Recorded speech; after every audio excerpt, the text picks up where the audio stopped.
Hello everyone नमस्कार। आज सकाळ खाइबारे मोर थिला फ्राइड होइथिबा सोला जोटा कि चोपा छड़ा ता सहित आपेल आउ गोटे कदली आउ काजू आ दीटा खजूरी आ मु क्षीर ऐड करूची ता सहित टिके अमूल भी दउची टिके बेसी टेस्ट लागिया पई चीनी बदल रे मुथि गुड़ यूज करूची।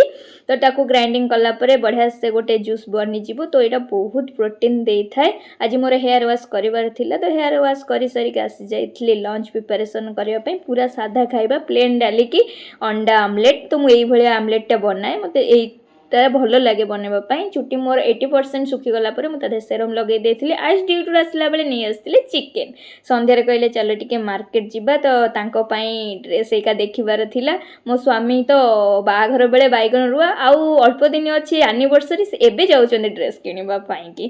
तो सेठु जाइकिन आमे खाइ देइथलु माछ पकोड़ा रे किंतु स्वामीकर मन बुझी नथिला तो आपण आसले चिकेन पकोड़ा। घर को आसिके आइस बनै देइथले बिरयानी। वीडियो यदि आपको भल लागिथिबो लाइक करिवे, बेसी भल लागिथिले सब्सक्राइब करिवे। Thank you for watching, bye.